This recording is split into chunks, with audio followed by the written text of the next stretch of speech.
Today, federal judges hear two separate cases related to the ongoing surge of immigration agents in Minnesota.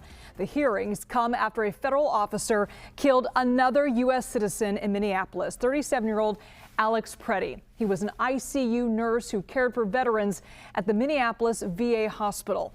Cell phone video captured the moment of the shooting. Now, we want to warn you, this video is extremely graphic.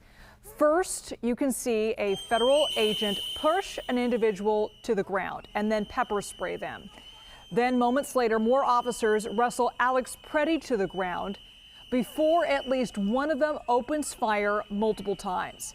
Now, CBS News reviewed these videos and we noticed Pretti was holding a cell phone in his right hand and nothing in his left hand.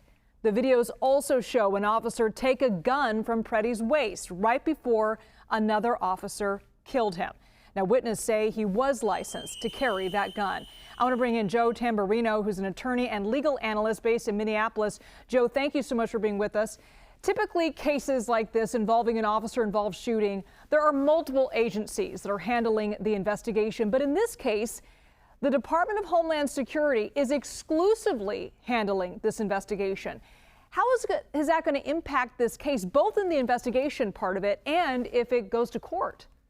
Well, thanks for having me on, Liz. It's going to impact it greatly because usually the state and federal authorities work together. They work in tandem. We saw that in the Derek Chauvin case where he murdered George Floyd. We saw that in the Kim Potter case, another use of force case. In fact, we've seen it in many criminal investigations. Recently, even over this past summer, the two tragic situations where Melissa Hortman and her husband, Mark, she was a Speaker of the House, as well as the shooting at the Catholic Church where two young children, again, the state and federal authorities all work together. So this is very concerning that only DHS would be involved. I want to talk about some key pieces of evidence that no doubt these agencies are going to be looking into. Two U.S. officials tell CBS News some of the Border Patrol agents were involved in this fatal shooting of Alex Pretti were wearing body cameras. How will all this footage be analyzed from a legal perspective? Well, what's going to be analyzed is the following. You have to look at it this way. An objectively reasonable police officer in the subject officer's position. Now, in order to look at it that way, you need all the evidence. You not only need the statements from the police officers involved, but you also need their body-worn camera. And this is new information. Many times, federal authorities don't wear body-worn cameras, but now we're getting information that they do. So it is critical that such evidence be kept in great condition, not tampered with, not be destroyed. I want to talk about the hearings from today. The first involves the state asking ICE to leave Minnesota. The second involves preserving evidence in Alex Pretti's case. I'm curious how you think the judges are going to rule in both of these cases.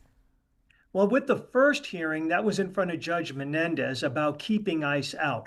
So the state of Minnesota, through its attorneys, we have the Attorney General, as well as the City Attorney of Minneapolis, is asking for what's called an injunction, which means that the federal court would prohibit ICE from doing business here in Minnesota. I think it's highly unlikely that a judge would order that.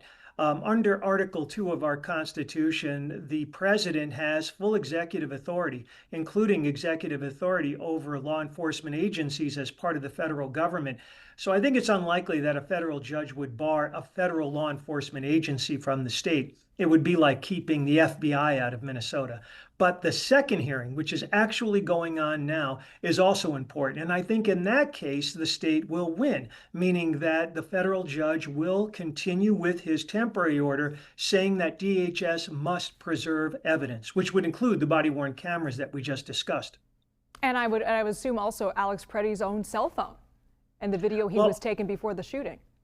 You bring up a critical piece of evidence. We know that when Mr. Pretti was approaching the ICE officers, Border Patrol officers, he had his cell phone in his hand and he was recording them. That's important evidence to keep. So even if the federal government has the actual phone, that's fine, but you need to go into the cloud accounts because as we all know, if something's wrong with your physical phone, if it's damaged in some way, you could still get the information from that phone based on the cloud accounts. So law enforcement officials are going to need to access that through search warrants.